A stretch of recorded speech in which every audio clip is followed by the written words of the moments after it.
Hi guys, welcome to the channel. Today I wanted to take some time to talk to you about why you might be gaining weight, or perhaps the reasons why you have struggled to lose weight and continually struggled to lose weight.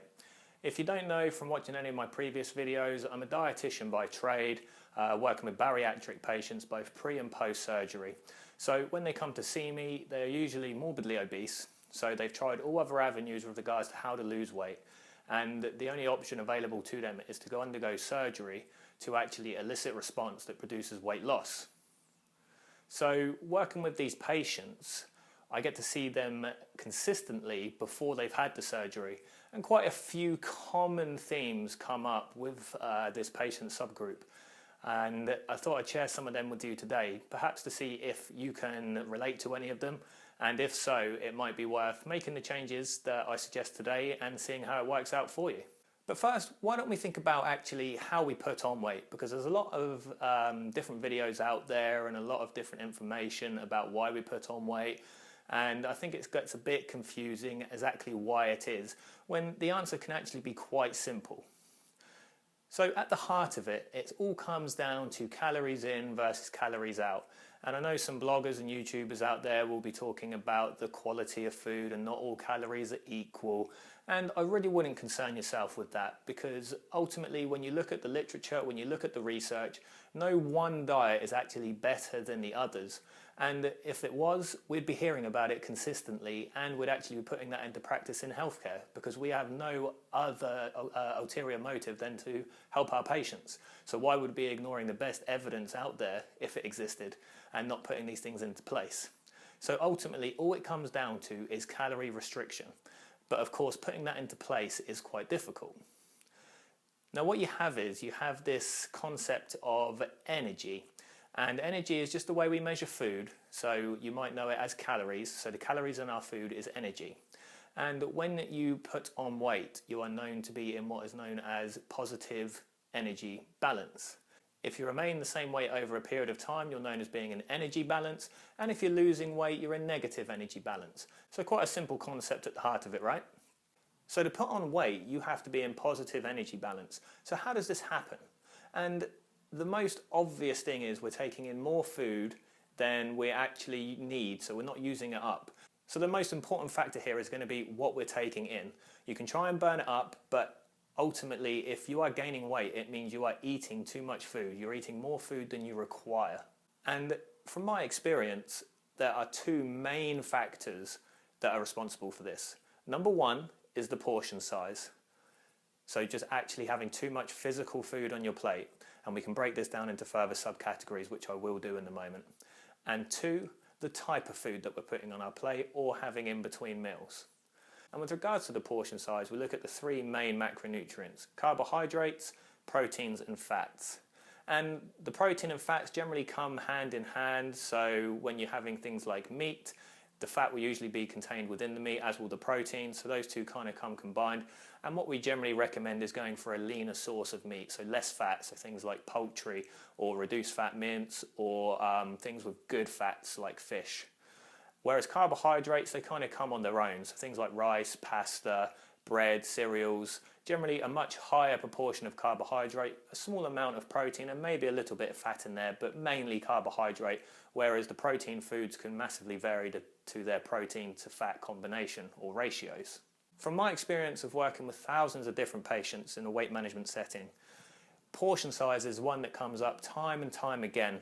On the other hand, we might look at the type of food. So this is where we start to look at the quality of the food that the patient's taking. So this is when we start to stray away from generally just your dinner plate. And yes, actually you can have different quality types of foods on your actual dinner plate. So as I was saying, you might have higher fat mince, or you might have higher fat meat and protein foods. And you can also go for more refined types of carbohydrates, so your white pastas, your white breads. But in terms of calories with the carbohydrates, that's not going to massively vary. In terms of the fat composition in the protein foods, that will make a difference in terms of calories. But usually when we're talking about quality of food, it actually comes down to things like snacks that we see in between meals and the quality of food that people are reaching for. So it might be like that evening snack that people just can't resist, where they have a bit of chocolate, or they might have some crisps, or they're grazing throughout the day. And this is where those poor quality foods can routinely enter the diet, and it's something that I do see time and time again. So returning to the portion sizes, I thought I'd take a couple of minutes just to show you actually what constitutes a portion. I'm just going to cut over to my kitchen now and just show you a typical meal that I'd make for myself, and show you actually what a portion looks like on a standard dinner plate, so you can actually compare your own meals and see how you compare to this. Alright, so the first thing to do is to actually measure out our portions. So we know that 75 grams of rice is one portion of rice, so we can see that combined with the pan, the rice will be 813 grams, which we can then measure out quite easily. And then we can put this on a plate which is pre-cooked, and that's a standard sized dinner plate. And then we can repeat the exercise with our protein source, which is chicken, and I'm going for quite a generous 120 gram portion here. If you were sedentary, this would be much less, and that looks like this on a dinner plate pre-cooked. So now let's cook that up and see what it looks like. So you might be thinking this actually looks like quite a small portion, and a large proportion of the plate is actually empty. But we can change this by adding loads of low-calorie vegetables, and you can really see how that plate's transformed to make quite a large portion size now. The other thing we talk about of weight management patients is slowing down their pace of eating. And you can do this by simply substituting your cutlery that you're using. So using smaller forks and spoons will allow you to slow down and get in touch with your satiety signals. So now we know what an actual portion looks like, and how we can manipulate the different types of foods to actually bulk out the dinner so it doesn't look like a small amount of food. So just the carbohydrates and the protein on its own, the rice and the chicken, that looked like quite a small meal, but we're able to use lower calorie vegetables to actually bulk out the meal, which is going to keep hunger at bay and increase satiety for the long term, especially because the vegetables are high in fibre, so they're harder to break down, and so they keep you feeling fuller for longer. Now you may remember when we started this video, we talked about positive energy balance and how this can induce weight gain over the long term. So if you're in a positive energy balance over days, weeks, months, the end result is you're going to start to put on weight. And we've mentioned how portion sizes and the type of food that you eat can lead to inducing a positive energy balance. But one thing we haven't touched upon is the sheer amount of food that you eat. So I think it's quite common these days, and from my experience, that people get in this routine where they may be having 4, 5, 6 snacks and meals throughout the day. So they may have breakfast, then a snack, lunch, snack, dinner, snack. And this is fine in someone who's very active, they go to the gym, or they have a sport, or they walk a lot, they're quite physically active. And so they can get away with it because they're actually inducing a lot of energy expenditure over the course of days, weeks, months. And so they usually either remain in energy balance, or if they're actually trying to actively lose weight, they go into negative energy balance and therefore they lose weight. However, if you don't have this level of activity, and your portion sizes are a little too large, and that can actually mean, and for some people that might mean that you're still having small portions, but because your activity level is low for whatever reason, that's still too much for you.